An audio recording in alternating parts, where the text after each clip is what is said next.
ओम शांति। 26 सितंबर 2025। बाबा की मुरली का सार। मीठे बच्चे, सदा यही स्मृति रहे कि हम श्रीमत पर अपनी सतयुगी राजधानी स्थापन कर रहे हैं तो अपार खुशी रहेगी।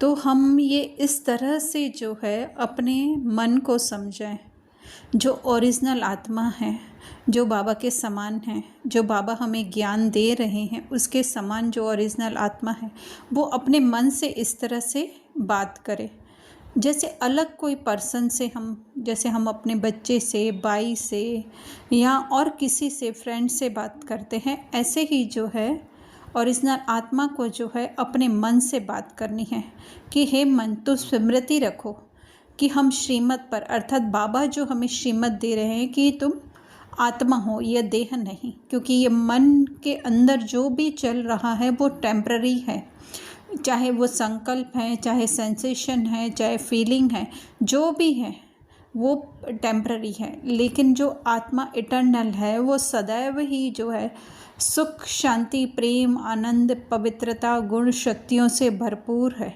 उसकी स्मृति में रहो कि उसमें ही, मन में ही जो है, आत्मा में तो है ही सदा ये, लेकिन अभी मन को भी उसके हिसाब से जो है वो डलना है। वो होगा ऑटोमेटिक ड्रामा अनुसार, लेकिन उसके लिए पहले से प्रिपरेशन करनी है, माइंड सेट कर देना है, जिसको आज की भाषा में कहते हैं माइंड सेट।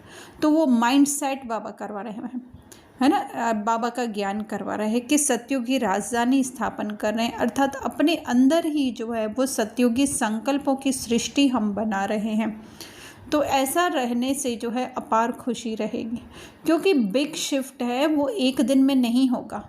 तो इसके लिए थोड़ा थोड़ा जो है अपने आप को तैयार, अपने आप को अर्थात मन को जो है वो तैयार करना पड़ता है। मन जो एक डायरेक्शन में चल रहा है, देह के डायरेक्शन में चल रहा है, उसको वो सत्य लग रहा है मन को, ये दिखने वाला देह, दिखने वाली दुनिया। तो अभी जो है उसको हमें शिफ्ट करना है उसके सत्य स्वरूप स्मृति में। तो ये बात करने की अपार खुशी रहेगी, अर्थात पता चलेगा कि ये देह की तकलीफ़ें मैं हूँ ही नहीं। आज दिन तक मन क्या कहता आया है कि जो भी तकलीफ़ हो रही है, जो भी अत्याचार हो रहा है वो मेरे साथ हो रहा है ना। दुखी हो रहा हूँ तो मैं हो रहा हूँ, वो इतना चिपका दिया है अपने आप को, जिसको आज की भाषा में हम रमणीक रीति से कहें तो फेविकोल के जोड़ से चिपका दिया है। ये समझ ही नहीं पा रहा है मन, क्योंकि मन बुद्धि कंबाइंड जो है वो माइंड सेट है। तो ये मन और बुद्धि समझ ही नहीं पा रहे हैं कि ये मैं हूँ ही नहीं, ये टेम्पररी है, और अभी समय ये आ चुका है कि ये सब कुछ बदलने वाला है। फिर आगे प्रश्न बाबा पूछ रहे हैं, यह ज्ञान का भोजन किन बच्चों को हजम नहीं हो सकता है ना। तो ज्ञान का भोजन हम समझे क्या है, अपनी ही सत्य स्मृति जो है वो किसको हजम नहीं हो सकती है।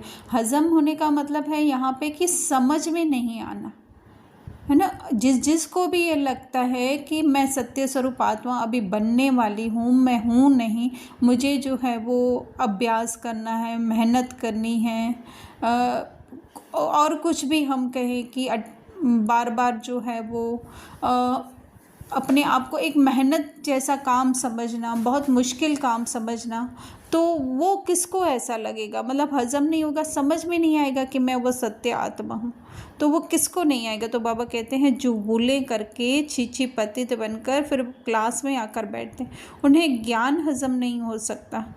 वह मुख से कभी भी नहीं कह सकते कि भगवान आज कामहा शत्रु है, उनका दिल अंदर ही अंदर खाता रहेगा, वह आसुरी संप्रदाय के बन जाते हैं। भूलें करके अर्थात कि स्वयं को देह मानते, सारा दिन स्वयं को देह मानना, और फिर आकर के अगर हम क्लास में बैठते हैं, है ना, सारा दिन हम सोचें कि जैसे एक बच्चा है वो गटर मस्ती करता रहता है, सारा दिन उधर घूमना, रखड़ना, है ना।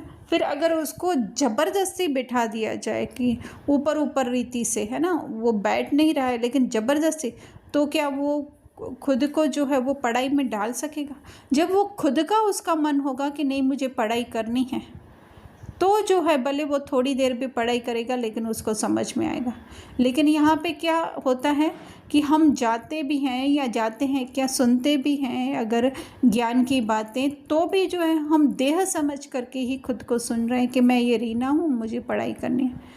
ये नहीं समझती हूँ कि रीना से अलग डिटैच, ये जैसे रीना तो दूसरा कोई है, लेकिन मैं ओरिजिनल आत्मा जो है अपनी सत्य स्वरूप में स्थित हो रही। बहुत ज़्यादा ये ऐसे है कि मिक्स है करके जिसको अलग करना है, उसके लिए जो है हमें साइलेंस में बैठना पड़ेगा, है ना। तो उनको ये हज़म नहीं हो सकता, मतलब उनको ये समझ नहीं आ सकता है, मुख से कभी भी नहीं निकलेगा। अर्थात वो और किसी को तो ठीक है चलो नहीं भी कहे कि काम महाशत्रु है, मतलब काम मतलब कामनाएं जितनी भी इच्छाएं आ रही हैं वो, है ना, वो अपने आप को ही नहीं इस बात के लिए एग्री कर सकते कि ये भगवान पढ़ा रहे हैं या भगवान कह रहे हैं कि ये कामनाएं इस अलग से किसी व्यक्ति को आ रही हैं, है ना।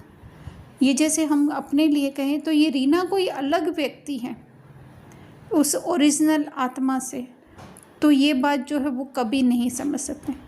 उनका दिल अंदर है, क्योंकि स्वयं को देह समझ करके बैठे हुए हैं, तो वो कहीं पर भी उनको संतुष्टता नहीं होगी।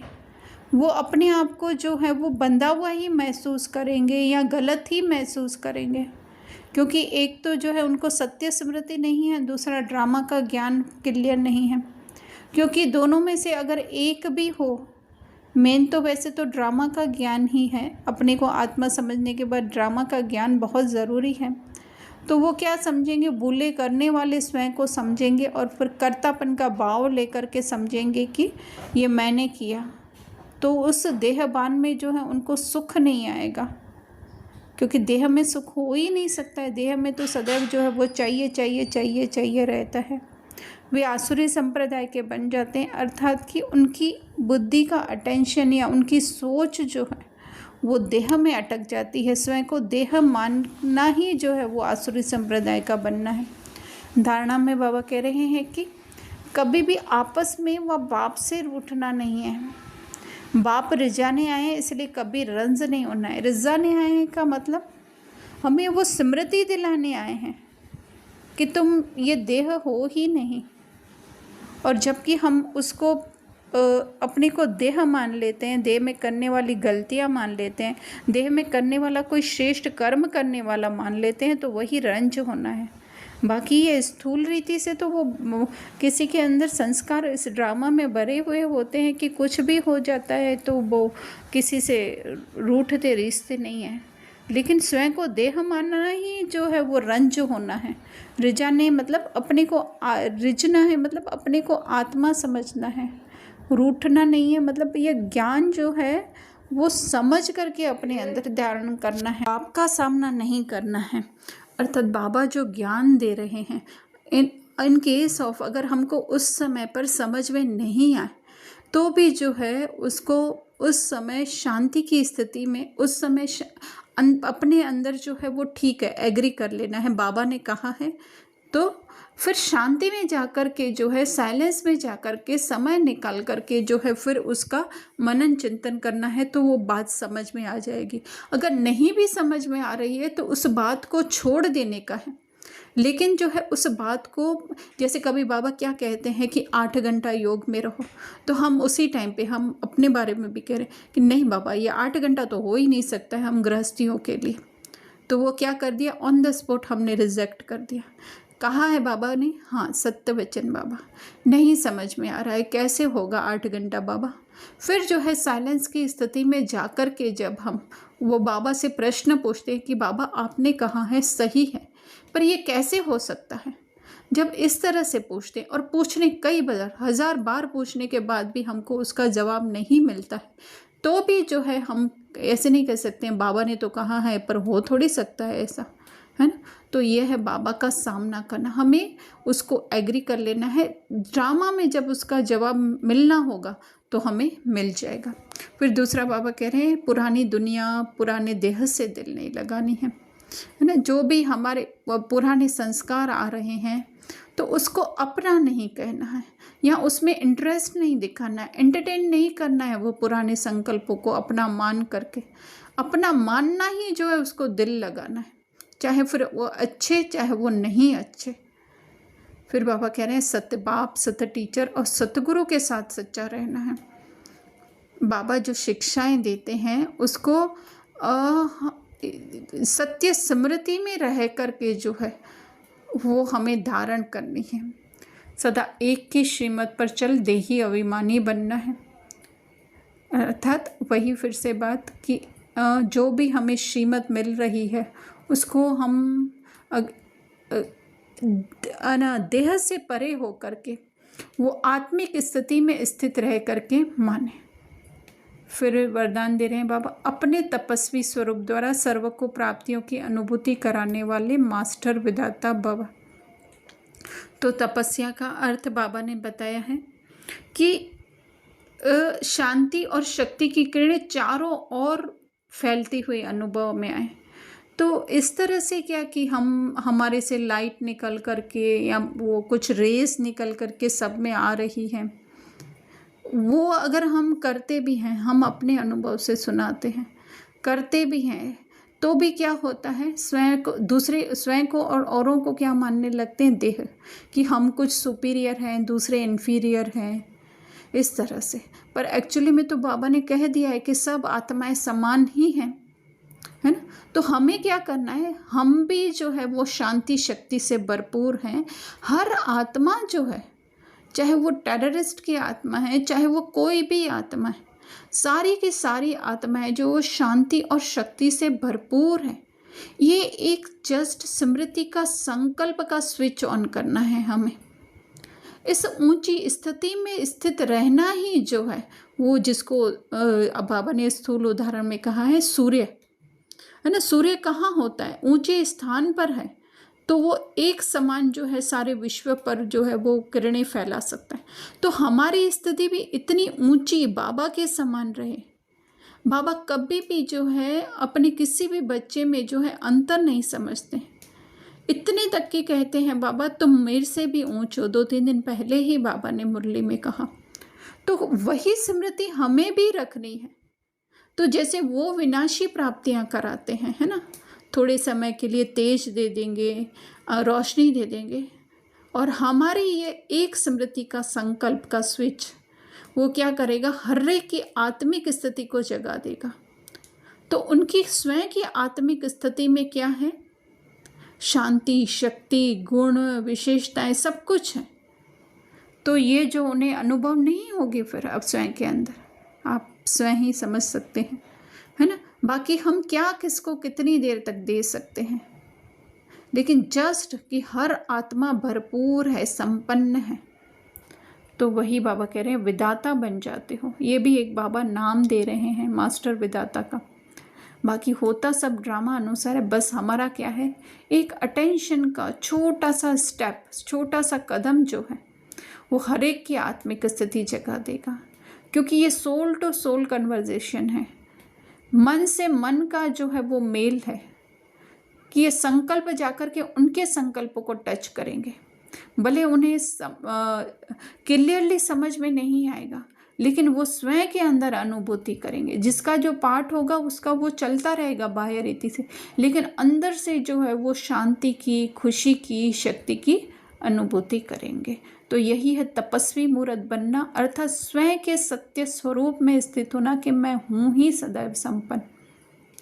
फिर जो है वो कुछ भी बाहर की मेहनत करनी होगी तो हम कर लेंगे, लेकिन जो है मेन अंदर की हमारी स्थिति होनी चाहिए, और वो हमें ही बनानी है। और कोई भी जो है उसको, उसमें हमारी जो है वो मदद तो कर सकते हैं जैसा बाबा का ज्ञान है, लेकिन करना तो फिर भी खुद को ही है। स्लोगन, स्वयं निर्माण बनकर सर्व को मान देते चलो, तो यही सच्चा परोपकार है। स्वयं निर्माण बनकर, फिर से वही बात, यहाँ पे 2 आइडेंटिटी है ना। जैसे एक मूवी थी अपरिचित, तो उसमें उसकी हीरो की क्या थी, 2 आइडेंटिटी थी। कभी वो अच्छा बन जाता था और कभी जो है वो एक विलन की तरह या एक वो सबको सबक सिखाने वाला बन जाता था। तो इसी तरह से हमारे अंदर भी एक आइडेंटिटी है जो ओरिजिनल है, आत्मा, और दूसरी है हमारा मन। जो फ्लैक्चुएट होता रहता है ऊपर नीचे, कभी बहुत खुश कभी दुखी, कभी अपने को सुपीरियर कभी इन्फीरियर, कभी जो है वो कर्तापन का भाव आ जाता है। तो उसको जो है वो निर्माण बनाना है, स्वयं को निर्माण। यहाँ पे स्वयं बाबा कह रहे हैं मन को निर्माण बना दो कि मैं कुछ हूँ ही नहीं, जो है वो बाबा हैं या मेरी वो ऊंच स्थिति है। फिर जो है सर्व को मान दे सकेंगे। ये हर एक भी क्या है, वो भी जो है ऊंचे ते ऊंचा है। तो ये कहकर भी कर सकते हैं, लेकिन सबसे इम्पोर्टेंट या सबसे इफ़ेक्टिव होता है ऐसा समझ करके चलना। तो यही परोपकार है, अर्थात दूसरों पर उपकार करना। एक्चुअली में दूसरा कौन है? पहले तो हम स्वयं ही दूसरे हैं, जो ये रोल है वही दूसरा है। तो उस पर उपकार करते हैं कि वो जो है वो गलत अपनी पहचानों से दूर होता जाएगा। जो मैं मेरी नाम, मैं एक टीचर, मैं एक माँ, मैं एक बहू, वो सबसे दूर होता जाएगा। और फिर जो है दूसरे जो हमें दिख रहे हैं बाहर, उनकी भी क्या होती जाएगी, आत्मिक स्थिति जागृत होती जाएगी।